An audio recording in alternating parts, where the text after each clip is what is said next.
আসসালামু আলাইকুম and welcome back to my channel Kunjapur shorts and vlog channel. আপনাদের সবাইকে স্বাগতম। বন্ধুরা সবাই কেমন আছো? আশা করি সবাই ভালো আছো। আলহামদুলিল্লাহ আমিও ভালো আছি। তো বন্ধুরা আজকে আপনার নতুন একটা ভিডিও নিয়ে তোমাদের সামনে চলে এসেছি। এটা হলো অনেক আগের ভিডিও আর আমার ছিল বাড়িতে। তখন আমি গিয়েছিলাম আমার বাবার বাড়িতে, ধর্মের বাবার বাড়িতে। নিজের বাবার বাড়িতে তো যাওয়া হয়নি, কপালে এমনি ভাগ্যে নেই। আমি খুবই দুঃখিত। তো আমরা বাসে উঠে গেছি, আমরা কোনো গাড়ি রিজার্ভ করিনি, আমরা এমনি লাইন গাড়িতেই যাচ্ছি। তো বাসে উঠে গেলাম। আমি অনেক দিন আগে, কিছুদিন আগে বন্যার সময় এই ভিডিওটা দিয়েছিলাম। একটা এই নদীতে, গোমতী নদীর উপরে অনেক বড় জল হয়েছিল, তোমাদের সাথে আমি শেয়ার করছিলাম। তোমরা দেখেছো, যারা দেখেছো, যারা দেখুনি অবশ্যই কমেন্ট করে জানাবে, অবশ্যই আমার ভিডিওটা দেখে নেবে।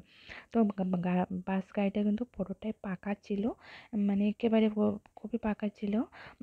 আস্তে আস্তে গেলেও কিন্তু গাড়ির মধ্যে কিন্তু অনেক প্যাসেঞ্জার হয়ে গেছে। যে জায়গাতে দেখতে পাচ্ছ ভিজে ভিজে সাইড ওই দিক দিয়েও কিন্তু অনেক প্রচুর জল ছিল। তো আমরা গিয়েছি, আমার বাসুরের মেয়ে ছেলে, সরি এইটা বাসুরের ছেলে, তা আমি, আমার মেয়ে, আমার বর, আমরা 4 জন গিয়েছিলাম। তো এখানে আমার বর এখানে মিষ্টি নিচ্ছে আরই, ঠান্ডা এসব নিচ্ছে। তা তার আমি 2 বছর, 2-2.5 বছর পরে কিন্তু যাচ্ছি আমার ধর্মের বাবার বাড়িতে। কথায় আছে ধর্ম থেকে ধর্ম বড়। আমার মার বাড়িতে যাওয়া হয়নি, কারণ আমার মা বাড়িতে থাকেন না। তার জন্য কিছুদিন আগে ব্লগ ভিডিওতে তোমাদেরকে আমি দেখিয়েছিলাম, আমি বাবার বাড়িতে একটা কাজের জন্য গিয়েছিলাম, মাসির বাড়িতে গিয়েছিলাম। তো তোমরা দেখেছো বাবার বাড়িতে পুরোটাই ফাঁকা, পুরোটাই খালি ছিল। তো সবাই যারা যে যেখান থেকে আমার ভিডিওটি দেখছো, আমার এই ত্রিপুরার বিশ্রামগঞ্জে তক্সাপাড়া যাচ্ছি এর আমি ভিডিওতে দেখছো, অবশ্যই লাইক শেয়ার কমেন্ট করে জানাতে কিন্তু একদমই ভুলবে না। আর যারা নতুন হয়ে আমার ভিডিওটি দেখছো, অবশ্যই চ্যানেলটি সাবস্ক্রাইব করে বেল আইকনটি প্রেস করে দিতে একদমই ভুলবে না। যখনই আমি নতুন ভিডিও আপলোড করবো, সঙ্গে সঙ্গে যেন নোটিফিকেশনটা পৌঁছে যায়। তো দেখে নাও, এটা হচ্ছে একটা আইটিআই কলেজ, পাহাড়ি এলাকায়। তোমরা হয়তো যারা ত্রিপুরায় আছো, তারা যারা ত্রিপুরার বন্ধুরা আছো আমার ভিডিওটি দেখছো, তারা অবশ্যই বুঝতে পারবে।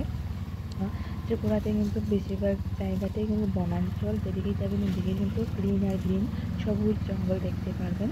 তো তারা কিন্তু যে উঠেছে এটা কিন্তু আমাদের দাদা আরই, আমার ধর্মের দাদা। তো এখানে আবার রেলের লাইন, খুবই সুন্দর একটা পরিবেশ। আমি আগেও বলেছি তোমাদেরকে, মানে আমাদের এখানে কিন্তু ম্যাক্সিমাম জায়গাতেই কিন্তু শুধু রাবার বাগান, রাবার বাগান, যেদিকেই যাবেন শুধু রাবার বাগান। আমার বাবার বাড়িতেও গিয়ে ঘুরবে, তোমাদেরকে দেখেছি শুধু রাবার বাগান। তো সবাই অবশ্যই লাইক শেয়ার কমেন্ট করতে কিন্তু একদমই ভুলবে না। সবাই জানাতে, মানে নিজের কমেন্ট করে জানাতে কিন্তু একদমই ভুলবে না। খুব সবুজ, যেদিকে ঢাকাবেন শুধু দানা দান। যখনই গিয়েছিলাম, তো এরপর দেখে নাও খুব সবুজ দানা। যখনই গিয়েছিলাম তখন তো বন্যার পরে আমরা গিয়েছিলাম, আমাদের এখানে তো খুব বড় বন্যা হয়েছিল, তোমরা হয়তো ভিডিওটি দেখেছো। তো এখানেও মতো মানে অনেক জল হয়েছিল। তারা বলছে যে রাস্তার হেপার থেকে এবার অনেক জল হয়েছিল। আমরা যে রাস্তা দিয়ে সবসময় যাচ্ছি, যার যেতাম আগে, ওই রাস্তা কিন্তু পুরোটাই ওনাকে ভেঙে গেছে। এখন আমাদেরকে আরেকটা রাস্তা দিয়ে নিয়ে যাচ্ছে। এইখানে জল দেখতে পাচ্ছ, তোমরা হয়তো বুঝতেই পারছো রাস্তার মধ্যে মধ্যে অনেক প্রচুর জল হয়েছিল।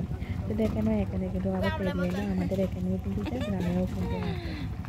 তো আমি আমার নাতিনের জন্য, আমার দাদা বৌদি সবার জন্য কিন্তু পুজোর আগে গিয়েছিলাম, সবার জন্য কিন্তু জামা কাপড় নিয়ে গেছি, সবার জন্য একুজের অল্প একটু ক্লিপে তোমাদেরকে দেখিয়েছি, মানে বাচ্চা যে পড়েছিল ওটাই বলেছে, ওর জন্য 2-3 সেট নিয়ে গেছি। আমার বর মশাইয়ের নাতিন বলে কথা কয় না। তো খুব সুন্দর পরিবেশ, মানে খুবই ভালো লাগছে, তাই তোমাদের সাথে শেয়ার না করে পারলাম না। তাই আমি দেখছি যে তোমাদেরকে দেখাবো না এমন কোনো কথা, দেখো। তো দাদার বাড়ির পাশে চলে এসেছি, দেখে নাও। তো রাস্তাটা কিন্তু খুবই খারাপ অবস্থা, একদম খুব ক্রিটিক্যাল, বৃষ্টির মধ্যে নাকি খুবই ভেঙে গেছে। তো টিলার মধ্যে উঠে যাচ্ছে, মানে দাদার বাড়িতে কিন্তু টিলা। আমাদের পাহাড়ি অঞ্চলে তো মানে খুব টিলা টিলা। এই জায়গাটা হলো তক্সাপাড়া বরিয়ালি, এখানে সবাই কিন্তু দেববর্মা। আর আমাদের পাহাড়ি সম্প্রদায়ের আমরা হচ্ছে গারু, ওরা হচ্ছে দেববর্মা। দেখে না, আমার নাতিন কিন্তু আমার জন্য কিন্তু খুব ওয়েট করছে, কিন্তু খুবই, তো মানে কি আর খুবই এক্সাইটেড, মানে আমি আসবো বলে ওনাকে খুবই এক্সাইটেড। ও কিন্তু আমার কোলে উঠে যাবে, কিন্তু আমি ভয়েস ওভারও করছি, আমি যে দেখেছিলাম পাইডি পাইডি বলে ডাকছি, যে কিন্তু বারণ করছি আসো আসো আমার কোলে আসো। তাহলে এরপর আমি কান্দতে তখন বলবো, তখন মানে বলছি যে আমি ওরা কেমন আছো বলে জিজ্ঞেস করছে, এরপর বডি বলবো বাবা এতদিন কেন আসোনি, অনেক দিন পর চলে এসেছি, সে কথা বলবো। সবাই কিন্তু আমার ওদের বাড়ি ভাড়া মানে অনেকেই এসেছিলো, কিন্তু আমি দুঃখিত শেয়ার করতে পারলাম না। তো সবাই কিন্তু খুশি, কিন্তু অনেকে কিন্তু মানে আমাকে দেখে সব মানে কেঁদেছিল, মানে এতদিন পর তো আমার মেয়েকে দেখে তো আরও ওরা খুবই আনন্দ, মেয়েকে দেখে বলছে খুব মেয়ে তো বড় হয়ে গেছে। এই দেখেন আমার করিশ্মা কাপড়, ওর জন্য এই ড্রেসটা নিয়ে গেছিলাম, আরও ড্রেস আছে কিন্তু ওদেরকে দেখাতে পারলাম না। দেখেন আমাদের ট্রাইবেলের পাহাড়ি সম্প্রদায়ের আর দেখেন এখানে চাল যাচ্ছে, ডালা দিয়ে চাল যাচ্ছে আর কোনো কোলা নয়, আমরা বলে কোলা, ডালা দিয়ে ও আতপ চাল, আমরা ট্রাইবেলের মধ্যে কিন্তু বেশিরভাগ আতপ চালটাই খাই, নিজের ক্ষেতের ধান আরই চাল।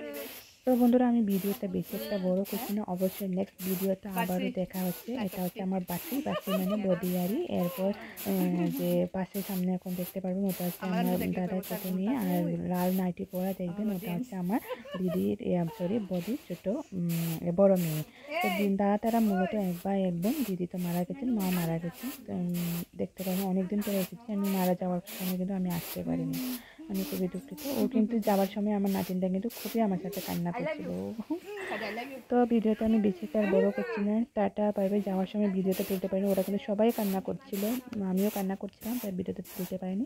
টাটা বাই বাই, সবাই ভালো থাকুন সুস্থ থাকুন, অবশ্যই কমেন্ট করে জানাতে ভুলবেন না। ওদের কাছে আমার নাম্বার ছিল না, আমার কাছে ওদের কাছে নাম্বার ছিল না, তার জন্য যোগাযোগ করতে পারিনি।